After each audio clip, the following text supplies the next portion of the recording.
മലയാളികൾക്കെന്നും ആവേശം നൽകുന്ന രണ്ട് പേരാണ് മമ്മൂട്ടിയും മോഹൻലാലും. ഇരുവരുടെയും സിനിമകൾക്ക് പ്രേക്ഷകർ ഒരുപോലെ ആഘോഷിക്കാറുമുണ്ട്. അത്തരത്തിൽ മോഹൻലാലിന്റെ കരിയറിലെ തന്നെ ഏറ്റവും വലിയ വിജയങ്ങളിൽ ഒന്നായി മാറിയ ചിത്രമാണ് ജിത്തു ജോസഫ് സംവിധാനം ചെയ്ത ദൃശ്യം. 2013 പുറത്തിറങ്ങിയ ഈ ചിത്രം മലയാള സിനിമയുടെ ചരിത്രം തന്നെ മാറ്റിമറിച്ച വിജയമായിരുന്നു.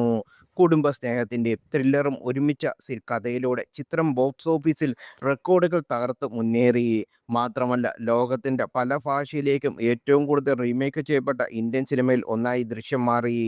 ഇപ്പോൾ ഈ ചിത്രവുമായി ബന്ധപ്പെട്ട ഒരു കുറിപ്പാണ് സോഷ്യൽ മീഡിയയിൽ വൈറലാകുന്നത്. ആ കുറിപ്പ് പറയുന്നത് ഇങ്ങനെ: ദൃശ്യം എന്ന ചിത്രത്തിന്റെ കഥ ആദ്യം കേട്ടത് മമ്മൂട്ടിയാണ്.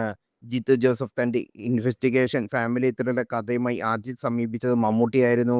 കഥ മമ്മൂട്ടിക്ക് ഏറെ ഇഷ്ടപ്പെട്ടില്ലെങ്കിലും അന്ന് സമാനമായ ചില കുടുംബകഥാ സിനിമകൾ കൈവശം ഉണ്ടായതിനാൽ 2 വർഷം കഴിഞ്ഞ് ചെയ്യാമായിരുന്നു അദ്ദേഹത്തിന്റെ മറുപടി. എന്നാൽ അത്രയും കാലം കാത്തിരിക്കാൻ ജിത്തു ജോസഫ് തയ്യാറായില്ല. പിന്നീട് മറ്റൊരു താരത്തെ വെച്ച് ചിത്രം ചെയ്യാമെന്ന് മമ്മൂട്ടി പറഞ്ഞതോടെ കഥ മോഹൻലാലിലേക്ക് എത്തി. അതേസമയം ഷൂട്ടിംഗ് സെറ്റിൽ വെച്ച് ആന്റണി പെരുമ്പാവൂരിനെ കണ്ട ജിത്തു ജോസഫ് തന്റെ കൈവശമുള്ള കഥകളെക്കുറിച്ച് പറഞ്ഞതായും കുറിപ്പിൽ പറയുന്നു.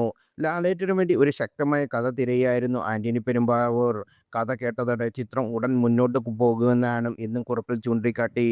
എന്നാൽ 2013 ഡിസംബറിൽ ജോർജ് കുട്ടിയും കുടുംബവും തിയേറ്ററിൽ എത്തിയപ്പോൾ മലയാള സിനിമയുടെ ചരിത്രത്തിൽ പുതിയൊരു അധ്യായം തന്നെ എഴുതി. തുടർച്ചയായ പരാജയങ്ങൾക്ക് ശേഷം മോഹൻലാലിന് വലിയൊരു തിരിച്ചുവരവും ചിത്രമായി മാറുകയും ചെയ്തു. ഇതിനോടൊപ്പം മറ്റൊരു കാര്യം സോഷ്യൽ മീഡിയയിൽ ചർച്ചയാകുകയാണ്. ദൃശ്യം ഉപേക്ഷിച്ച അതേ കാലയളവിൽ മമ്മൂട്ടി അഭിനയിച്ച പേസലോഡ് ബോക്സ് ഓഫീസിൽ പ്രതീക്ഷിച്ച വിജയം നേടാനായില്ലത എന്ന് ചിലർ ചൂണ്ടിക്കാണിക്കുന്നു. ഈ ചിത്രത്തിന് വേണ്ടിയാണ് താരം ദൃശ്യം ഒഴിവാക്കിയതെന്നും അത് മമ്മൂട്ടിയുടെ കരിയറിലെ വലിയൊരു നഷ്ടമെന്നും ചിലർ ചൂണ്ടിക്കാട്ടിക്കുന്നു. എന്നാൽ ഇതിന് മറുപടിയുമായി മമ്മൂട്ടി ആരാധകരും പ്രതികരിക്കുന്നുണ്ട്.